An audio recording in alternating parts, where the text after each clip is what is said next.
Hello, all you beautiful people.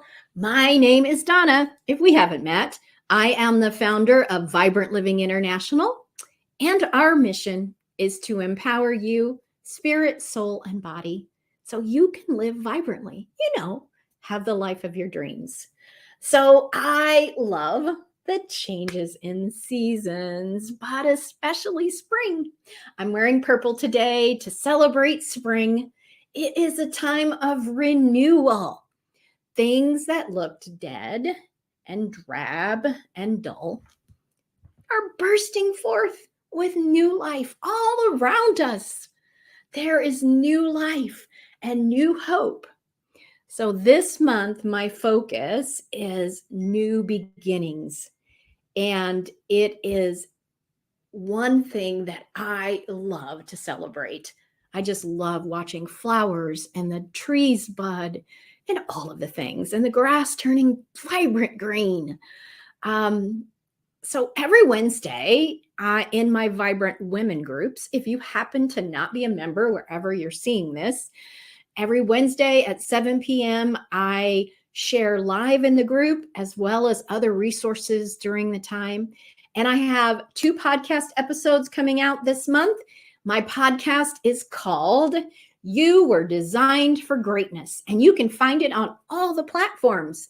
So there will be 2 episodes coming out this month. Be sure to download and subscribe.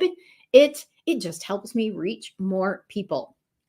So today, in celebrating of messages of hope and new beginnings, I am going to be sharing with you a sneak peek clip from a podcast interview that will be released the end of the month. And this is a domestic violence story. So it has some vivid details in it, but it is also a story of hope. So allow me to bring the clip available and share Denisha's story with you. And here we go. My story started with the little girl that wants that picket fence, the husband, the children, the little dog. That was me, and it didn't happen like that.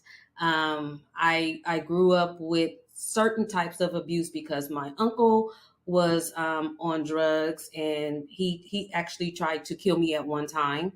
And then my mom got married to my stepfather, and my stepfather was abusive.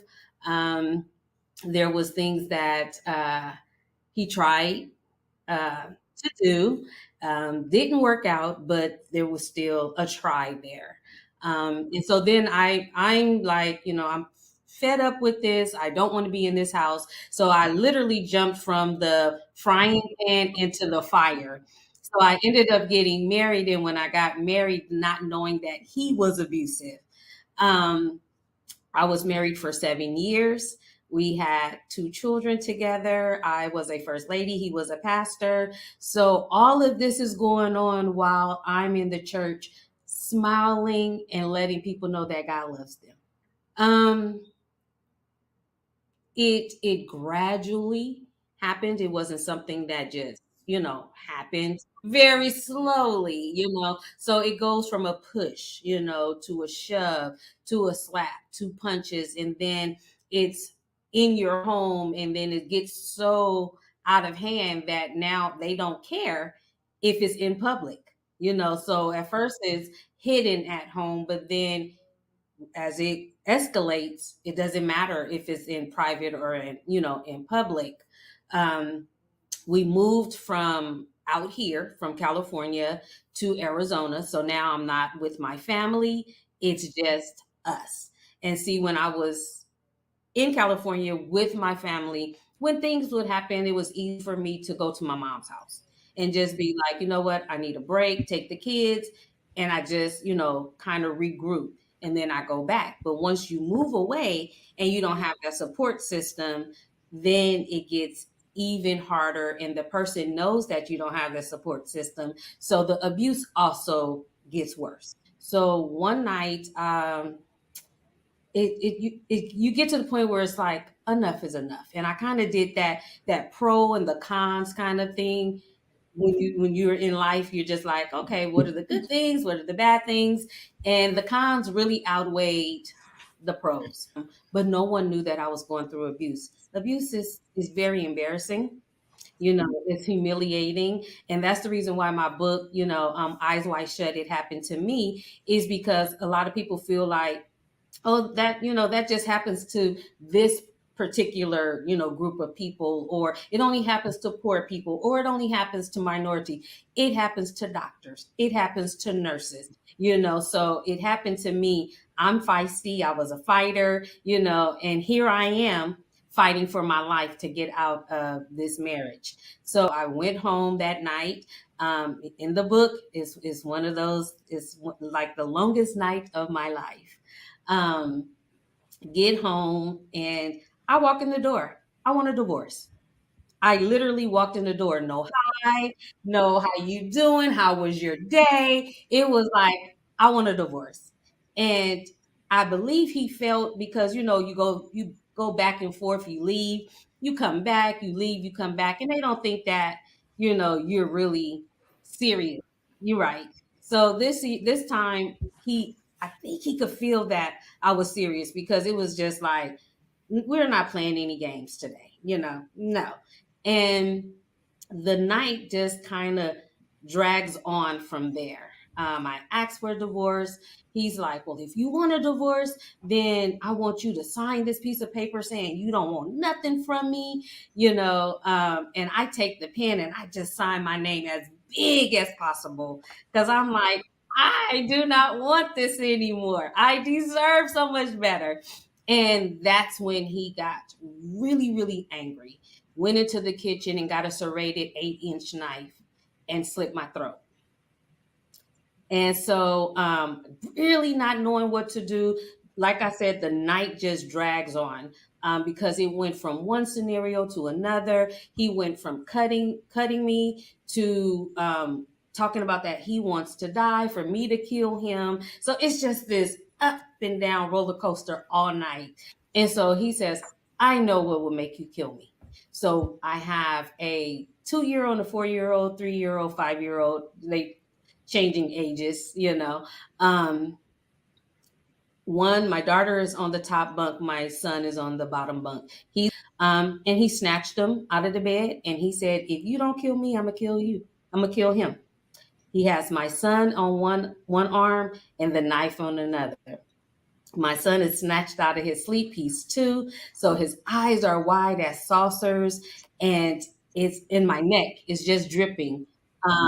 I'm taking my roll to kind of compress it, because I'm bleeding. And so this is what my 2-year-old is waking up to. And finally was able to kind of like talk him down and talk him out of the house.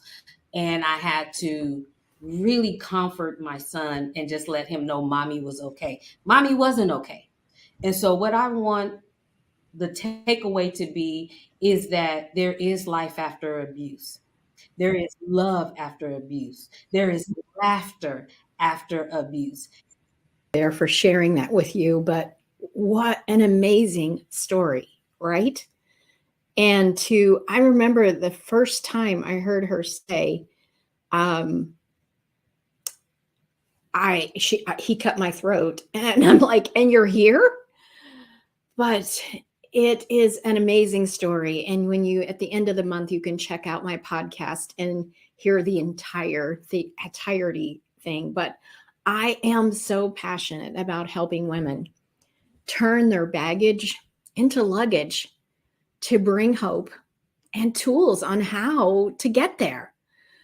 And I am ecstatic to announce that if you haven't already heard, that I am holding my signature life-changing workshop that is absolutely free for you, called Turn Your Baggage into Luggage. And it's next Wednesday.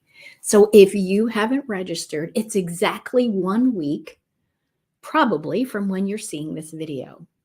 This workshop is for you if you want more in your life. You may not have Denisha's story, but we all have baggage. We've had pain, we've had disappointment, we've had loss. If you are not living as vibrantly as you would like, this workshop is for you. Baggage is anything that feels like pressure. Anybody feeling pressure? Perhaps pain, loss, disappointment. When you feel weighted down, like when there's lack or need in your life, this workshop is for you. And it's free, designed to help us live more vibrantly. Turn our baggage into luggage and begin to live vivaciously. So the link will be in the comments below, wherever you find this video. And I look forward to seeing you next Wednesday. And let's live the best that we can. Let's have a new beginning this month. Start fresh and new and learn the tools to be able to truly leave our baggage behind. And until I see you again next time, I wish you the very best. Bye for now.